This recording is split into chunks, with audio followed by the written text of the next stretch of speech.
Assalamualaikum warahmatullahi wabarakatuh. Alhamdulillah wassalatu wassalamu ala Rasulillah wa ala alihi wa sahbihi wa mawala. Atas permintaan dari salah seorang yang komentar di channel saya ini untuk membahas masalah zakat tijarah.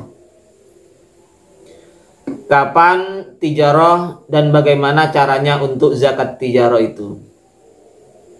Tijarah itu adalah taklibul mal li gharadir ribhi, memutar keuangan kita, memutar harta kita untuk mengharapkan laba atau mengharapkan hasil. Itu adalah tijarah. Bagaimana tijarah itu?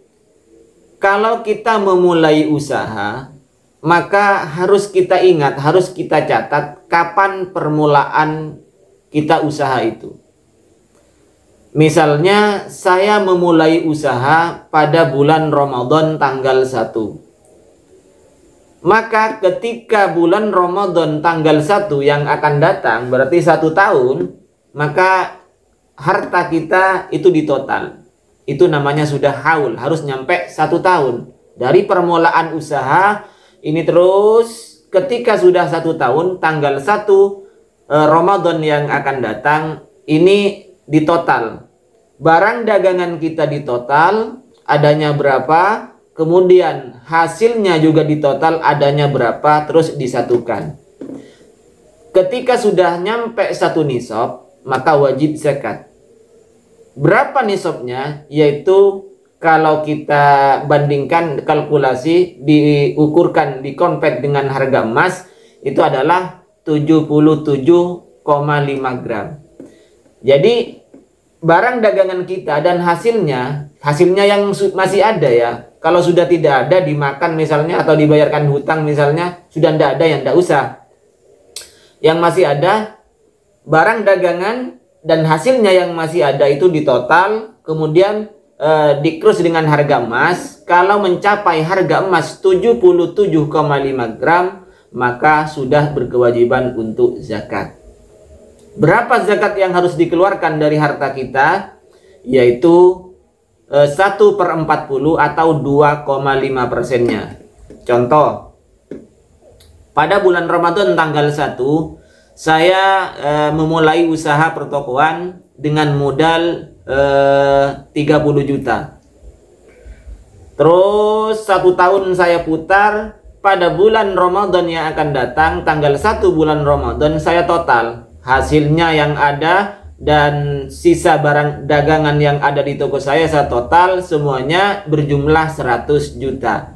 Ini sudah lebih dari emas 77,5 gram ya. Kalau emas murni, kalau 1 juta berarti 77.500.000 ya. Jadi harta saya, hasil dan barang dagangan itu dijumlah totalnya 100 juta. Maka yang harus dikeluarkan zakatnya oleh saya itu adalah 2,5%-nya, yakni 2.500.000. Itu yang harus dikeluarkan, itu yang wajib dikeluarkan. Jadi hasil dan barang dagangan yang masih ada ini ditotal. Itu hasil yang harus dijumlah dengan barang dagangan yang masih ada adalah hasil yang belum berubah menjadi emas, yang tidak dibelikan emas atau perak oleh kita. Kalau barang dagangan kita itu hasilnya saya belikan buat untuk membeli emas, maka tidak usah dikumpulkan terhadap zakatnya tijarah ini. Karena emas ini nanti akan dizakati secara tersendiri. Misalnya, setelah saya mulai usaha pada bulan Ramadan, pada bulan Maulid, alhamdulillah semakin lancar usaha saya beli emas 80 gram. Maka ini tidak usah dikumpulkan nanti di akhir tahun.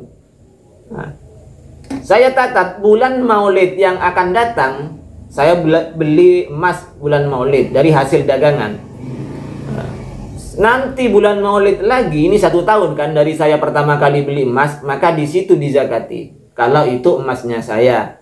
Kalau emasnya perempuan, perhiasannya perempuan, maka tidak usah dizakati.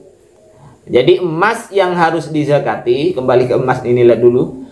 Emas yang wajib dizakati adalah emas yang tidak dipakai, emas yang hanya untuk simpanan.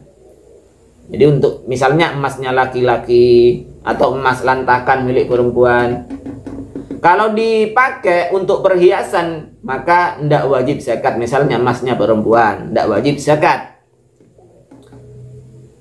Tetapi kata ulama, asalkan tidak terjadi saraf. Apa saraf itu? Adalah berlebihan. Jadi walaupun perhiasan dipakai semua oleh perempuan, tapi kalau sudah disebut berlebihan, misalnya sampai ulama itu memberikan, ada yang memberikan batasan yaitu 800 gram, maka itu juga wajib zakat sekalipun dipakai semuanya, kayak toko berjalan. Kalau kurang dari itu maka belum wajib zakat kalau milik perempuan. Nah, sekarang yang terjadi, misalnya ketika saya berdagang, memulai usaha bulan Maulid, bulan Ramadan, memulai usaha bulan Maulid, kemudian beli emas. Emas itu saya berikan kepada istri. Sehingga katanya ini tidak wajib karena itu perhiasan milik perempuan. Coba dipikir begini. Kira-kira itu benar milik istri Anda atau milik Anda? Kalau milik istrinya benar-benar sampean sudah hibahkan, berikan terhadap atau dihadiahkan terhadap istri Anda, maka tidak usah zakati. Karena itu sudah milik perhiasan perempuan, milik perempuan perhiasan itu. Tetapi kalau milik Anda, itu tetap wajib zakat. Nah, tapi jangan diakali itu milik istri saya. Kira-kira kalau sampean cerai dengan istri sampean tidak akan minta bagian ada panda. Itu caranya. Ya udah, kembali ke zakat tijarah. Jadi zakat tijarah itu ya syaratnya harus sampai 1 tahun. Dari perputaran keuangan harus sampai 1 tahun. Kemudian sampai 1 nisab.